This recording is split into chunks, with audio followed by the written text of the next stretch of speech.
The moment Marco steps into our lavish New York City apartment, I know I'm playing with fire. But hell, the thrill? Unmatched. Alex is off on one of his business trips, probably thinking I'm home knitting or something. Little does he know, I've got Marco here, making my heart race in ways it hasn't in years. After Marco leaves, I'm on my phone like a CIA agent, deleting texts, calls, any trace of our little rendezvous. I'm confident I've covered our tracks perfectly. Alex, with his head always buried in work, wouldn't notice a thing. Or so I thought. Alex surprises me, coming back early, arms laden with gifts and this big plan for a surprise date night. It's like something out of a cheesy romance movie. He's all affection and smiles, and for a moment, I feel a pang of guilt. But it's fleeting. I'm too deep in this game now. During our date, my phone lights up with a message from Marco. I dismiss it with a nervous laugh, but I catch Alex's eyes on me, a shadow of doubt flickering across his face. He says nothing, though. Alex, the ever-silent observer. It's in this moment I realize he might be onto us. But then he smiles, and I convince myself it's just my paranoia talking. A few days later, things start to feel off. Alex's behavior shifts. He's more withdrawn, pensive. I overhear him on the phone, talking about unusual behavior and requesting comprehensive surveillance. My heart drops. He's not just onto us, he steps ahead. The day he confronts me, it's with cold, hard evidence. Photos of Marco and me, timestamps, locations, the works. He lays them out in his study, and I watch as his heart breaks in silence. Mine does too, but for different reasons. I've been caught, and the game's up. Alex's next move? Consulting a divorce attorney. He's planning meticulously, thinking about his next steps with a precision I hadn't expected from him. It's like he's a different person, one who's not going to let me off easy. I realize then that I've underestimated him, and the gravity of my actions begins to sink in. This isn't just a fling gone wrong. It's the unraveling of our lives together, and for the first time, I'm scared of what's to come. The second Marco suggests a weekend getaway, my heart leaps. Just the break we need, I think, ignoring the nagging voice in my head reminding me of the web of lies I'm weaving. Telling Alex I'm off to help a friend in crisis, I see a flicker of something in his eyes. Pain? Suspicion? He masks it quickly, nodding and offering a week, take care. His facade almost has me fooled, but there's a chill in his goodbye that I've never felt before. As I'm whisked away to a secluded beachside retreat with Marco, living in a bubble of bliss and denial, Alex is back in our New York City apartment, diving into a world I've underestimated. He's not just sitting around, he's on a mission. Accessing our financial records, he meticulously documents every asset, every penny in our name. It's like he's preparing for war, and here I am, unarmed and unaware. By the time he starts shifting our assets, moving money to accounts I didn't even know existed, I'm too caught up in my weekend of deceit to notice the ground falling away beneath me. Alex, the man I married, the man I thought would be forever tied to my side, is entangling our lives with a precision that's both terrifying and impressive. Returning home, the air feels different. Alex is there, his presence like a ghost of the husband I knew. He's quiet, too quiet, and while I tell myself he's just tired, deep down, I know something's off. His usual warmth is replaced by a cold distance, and for the first time, I start to question if my actions are catching up to me. But then, life seems to resume its normal pace, or so I think. I continue my affair with Marco, emboldened by what I perceive as Alex's ignorance. He's none the wiser, I foolishly reassure myself, not knowing that Alex has transformed into a silent architect of my downfall. The report from the private investigator lands in Alex's hands, a detailed account of my betrayal. He reads it, each word a hammer blow to the remnants of our marriage. Yet, he stores it away with a calmness that belies the storm brewing within. He's documenting everything, building a case against me with a meticulousness that would have once been reserved for our future plans, now used to orchestrate my demise. And there I am, blissfully ignorant of the avalanche I've set in motion, continuing my dance on the edge of a volcano. My affair with Marco isn't just a secret fling anymore. It's the catalyst for my unraveling, a testament to my arrogance. Thinking I'm untouchable, I fail to see the walls closing in, the ground shifting beneath my feet. Alex, the man I believed would always be mine, is plotting a future where I have no place, and I'm too caught up in my own deceit to see the end coming. Hey everyone, I hope you're enjoying the video so far. If you do, please take a moment to hit that like button. It really helps me out and lets me know you appreciate the content. Also, if you haven't already, consider subscribing to the channel. Subscribing is a great way to stay updated with all the latest videos and to be part of our growing community. It's quick, it's free, and it ensures you won't miss out on any upcoming content. So go ahead, smash that like button and hit subscribe. Your support means a lot and keeps this channel going. Thanks for watching. Just when I think things are getting back to some twisted version of normal, Alex drops a bombshell, not the explosive kind, but the sneaky, slow-burning fuse type. He's chatting with a real estate agent, all casual like he's planning a weekend barbecue, not discussing selling our lush New York City apartment. Just exploring options for a fresh start, he says, his voice a little too nonchalant. My stomach knots. A fresh start from what? Then, like a scene from a detective movie, I stumble upon a brochure for swanky new apartments on the kitchen counter. My mind races. Is he planning to leave me? But Alex, ever the smooth talker, brushes off my panic with a wave of his hand. It's just for a potential investment, he assures me, and I want to believe him so badly that I do. My suspicions are eased, but there's this tiny voice in the back of my head whispering, liar. Fast forward a few weeks, and Alex is moving stuff out of our place. Not blatantly, but I notice a missing book here, a pair of shoes there. He's like a ghost, slowly fading from our home. He's secured a new pad, just for himself, planning his great escape. I catch the address one day, scribbled on a piece of paper that slips from his pocket. My heart sinks. It's real. He's leaving.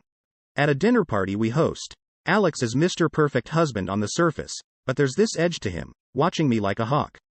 I can feel his eyes on me every time I laugh too loud or too long with someone. It's unnerving. Then, damn it, Marco decides that's the perfect time to text me.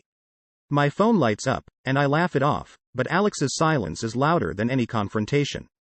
He saw. He knows. The next thing I know, Alex's attorney is drafting divorce papers. The terms? Let's just say they don't favor me. At all. It's like he's aiming for a clean sweep, taking everything we've built together because of my infidelity and financial deceit. It hits me then, he's not playing around. He's out for blood.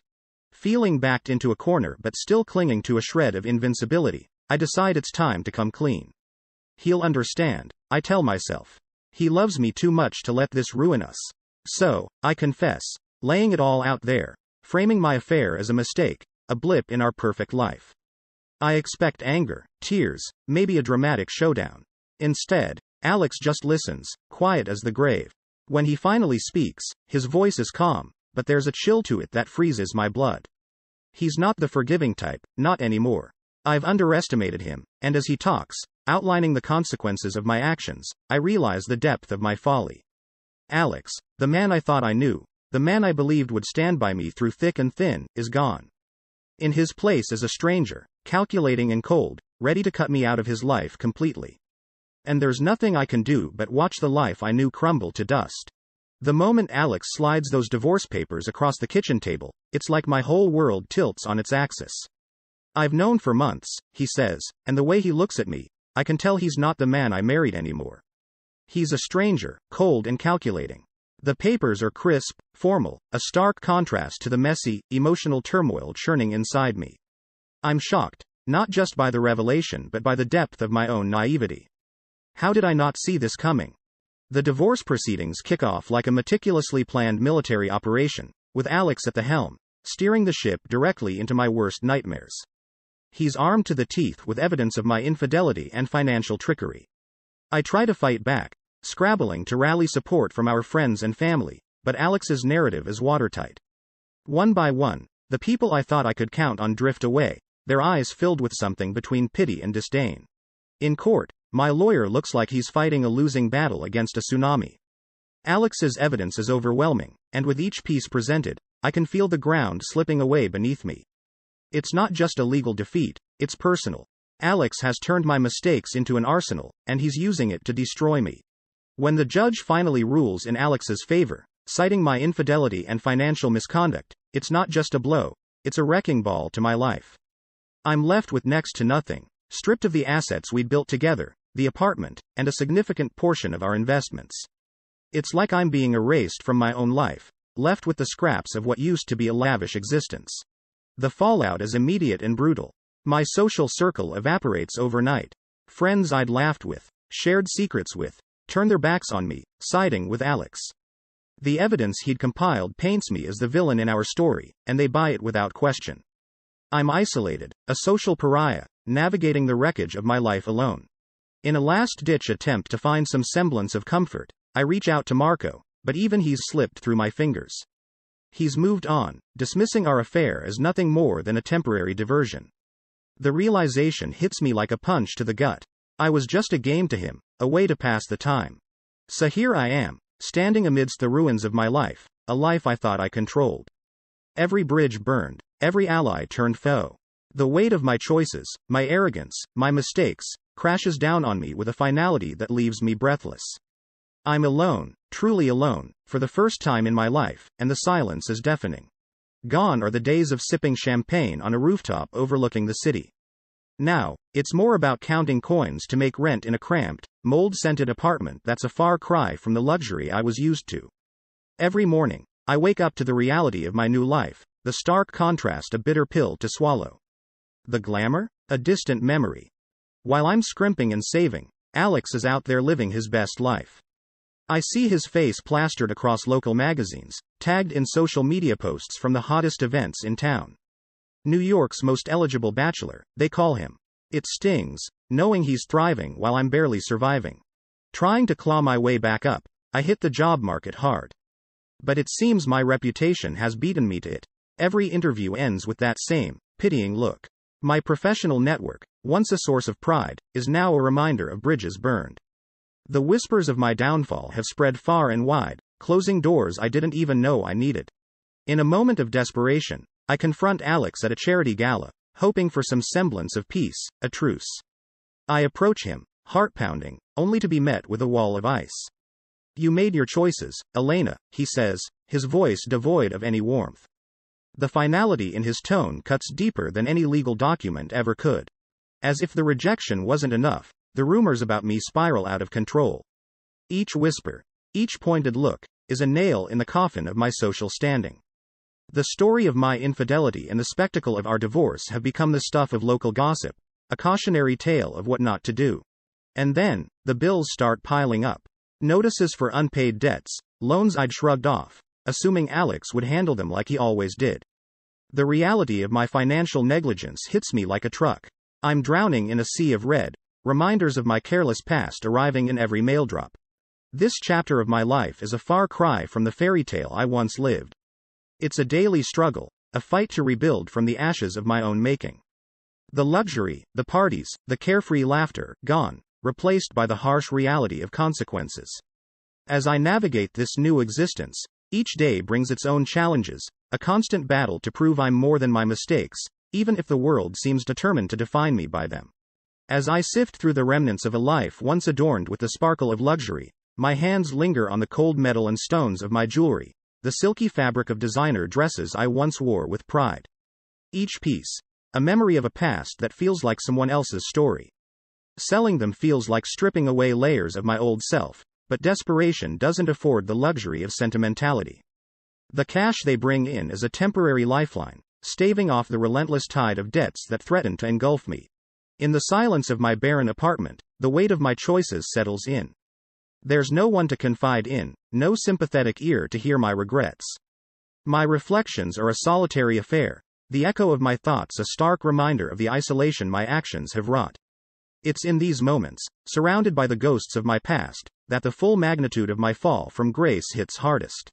The news of Alex's engagement is a jolt out of nowhere, a sharp sting amidst the dull ache of my new reality. He's moving on, building a future with someone respected and successful, someone not marred by scandal and poor choices. The knowledge adds a bitter layer to my already substantial pile of losses, a reminder of what I've thrown away. Attempts to reconnect with old friends prove futile.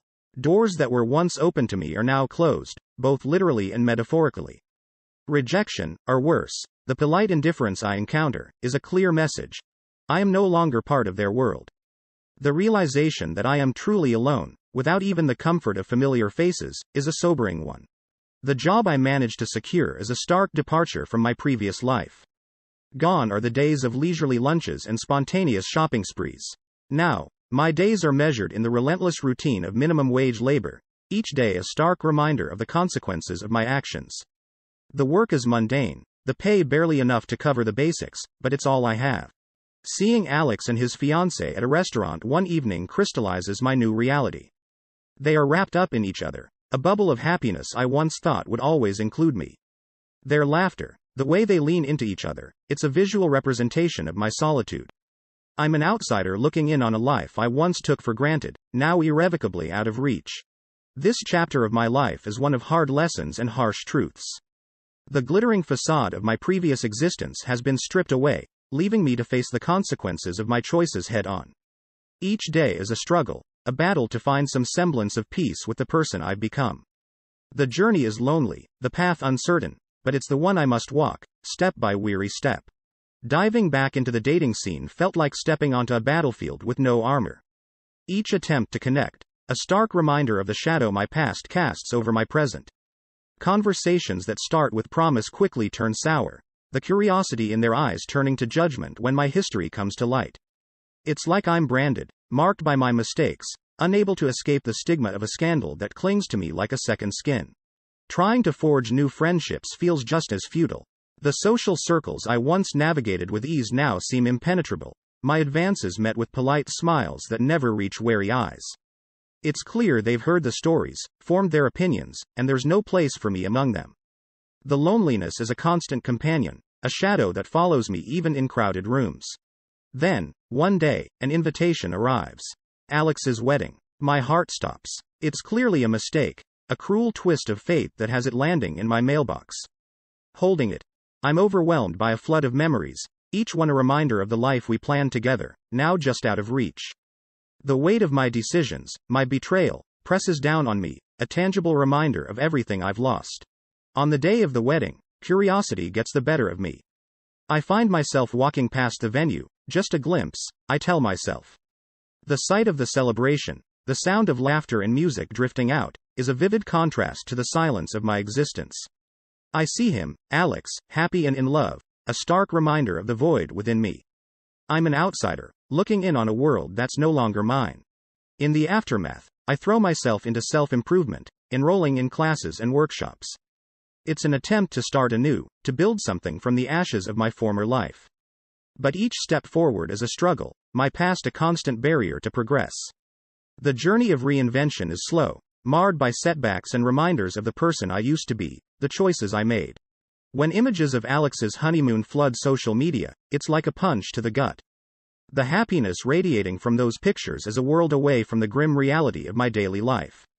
They're exploring exotic locales, basking in their love for each other, while I'm here, fighting for every inch of ground in a battle to redefine myself. Sitting in my modest apartment, the realization of what I've lost fully dawns on me. It's not just Alex, not just the material comforts and social standing. I've lost myself, the person I thought I was, the life I thought I'd have. Acknowledging that my downfall was of my own making doesn't bring relief.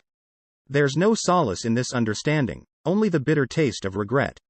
My choices have led me here, to this moment of introspection, and the path ahead is unclear, shrouded in the consequences of a past I can't undo. The journey forward is mine alone to make, a daunting prospect filled with uncertainty, but perhaps, in this solitude, there's a chance to find redemption, to rebuild not just my life, but my